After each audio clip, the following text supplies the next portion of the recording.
Ripple's a company of really professional people working really hard on this. That's why we chose XRP. We believe in XRP. We're not making a price prediction, but we do believe it's a coin that will have the most utility out there.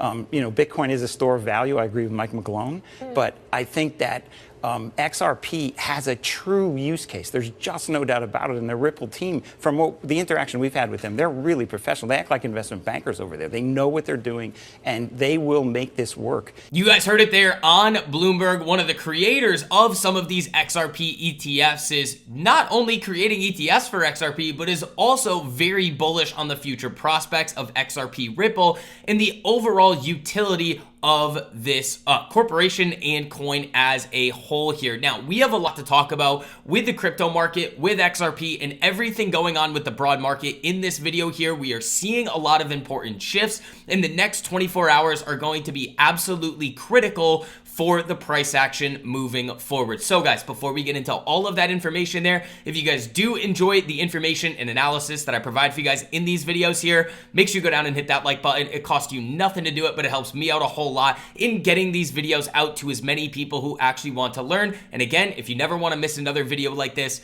make sure you are subscribed and turn on notifications so you're notified every time these videos do end up going live. Now, with all the volatility that we're seeing in the markets here, there is a lot of opportunity out there for those of you guys that are day trading futures. Apex Trader Funding is doing a very special flash sale right now, 90% off all of their accounts. It's absolutely insane. The sale ends tomorrow there. You can have up to 20 accounts, get millions of dollars in funding. If you guys are interested in that, use code VIX with that link down below. But let's get into it over here. Start talking about Bitcoin. Again, those of you guys that have been paying attention to these videos here and all of the comments that I have made on Twitter, again, we outlined the potential for Bitcoin to make a significant move to the upside into this prior all-time high zone in the near future, and that's exactly what we've done.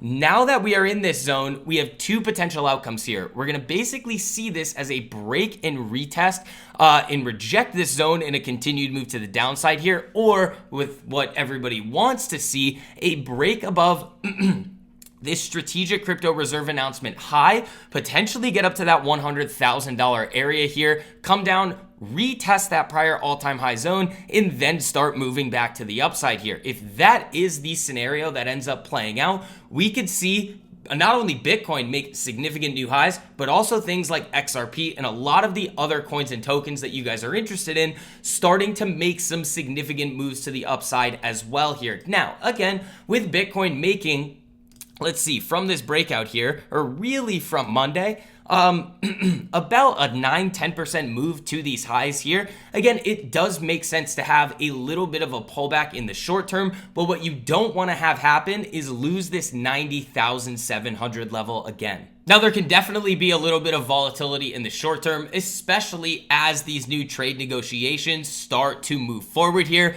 But when we look at this chart here, this is a chart that I brought up many times and kind of forecasting this Bitcoin move to the upside. The start of this move is Bitcoin's tendency to track this global M2 money supply chart here. We are right at that point where we would expect to see Bitcoin start to make significant moves up. But again, even when you look at the M2 money supply chart here, it's not a straight line up. We are definitely going to see moves up, moves down, to the right. Hopefully it doesn't go left. That would be absolutely insane. But again, it is not going to move in just a vertical straight line up there. So again, if you can hold these areas, then start to push to the upside, you can remain very short, medium term bullish on Bitcoin moving forward. Now, let's talk about XRP here, because again, the next kind of 24 hours here is going to be very important for the short-term prospects for XRP. Now, in the videos that I've been making for you guys, we have been talking about this very key breakout level. We did talk about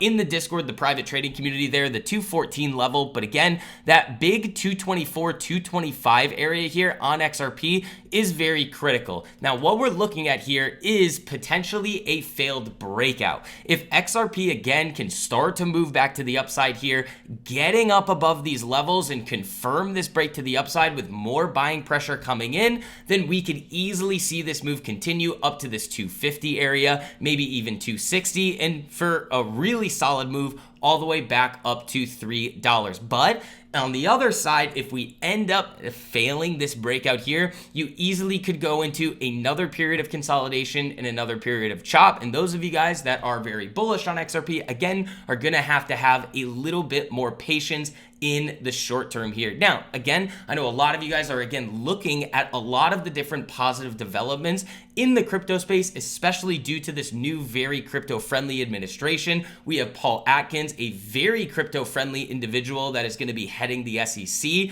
And again, all of these ETFs are starting to come into play here. When we look at this ETF list, we have a lot of them either getting approved or coming up on their deadlines here. We have Bitwise, Canary, 21 shares. We have Wisdom Tree.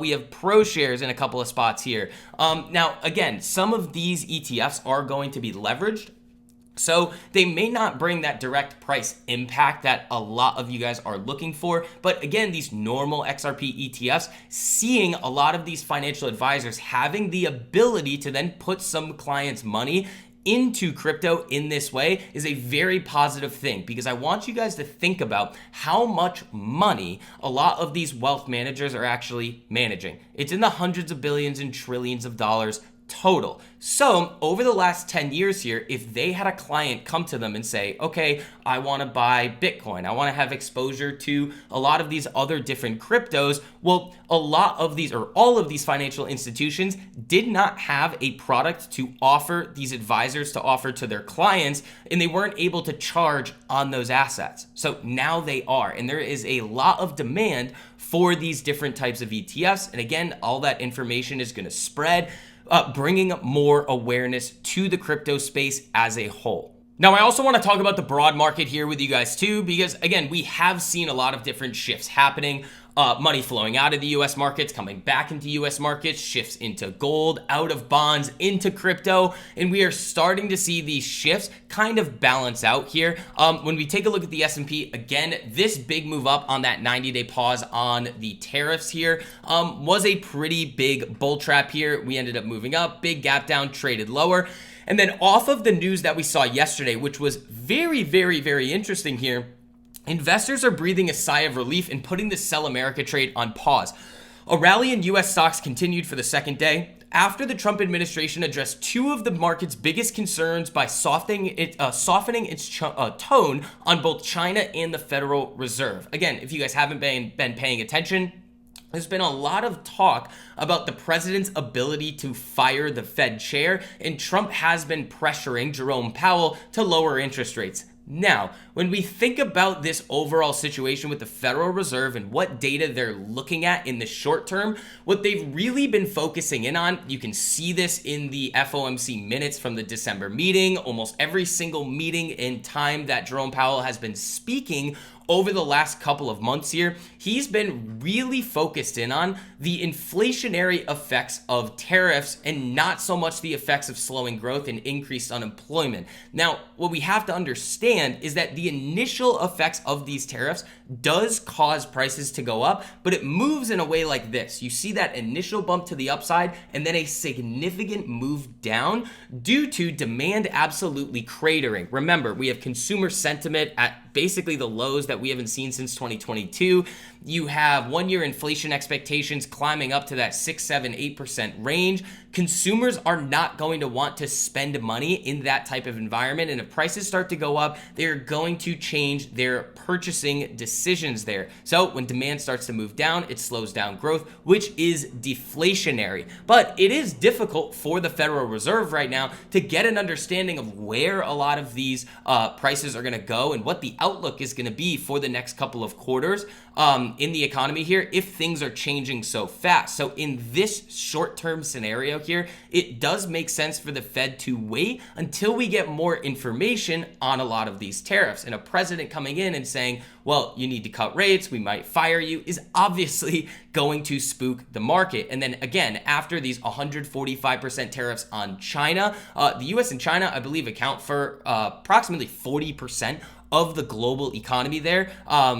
Correct me if I'm wrong down below in the comments. I believe it's around 40%. So having this effective embargo between the two is not something that markets want to see and is going to cause a lot of panic, fear, and uncertainty. So seeing the Trump administration start to almost extend an olive branch to the Chinese here, be open to more negotiations, seeing that these negotiations are going to take place in the beginning of May is helping move markets up in the short term. But what I want you guys to continuously understand is that there is still a lot of uncertainty in this market. We are still going to have relatively high levels of tariffs, and this doesn't necessarily mean that you should be going out randomly buying the dip. You still have to make sure that you are keeping yourselves safe. So guys, that is going to wrap up this video here. If you guys did enjoy the information and analysis I provided for you guys in this one, make sure you go down and hit that like button. Costs you nothing to do it, but it helps me out a whole lot in spreading these videos out to as many people who actually want to learn. And again, if you never want to miss another video like this, make sure you hit that subscribe button, turn on notifications so you're notified every time these videos go live. But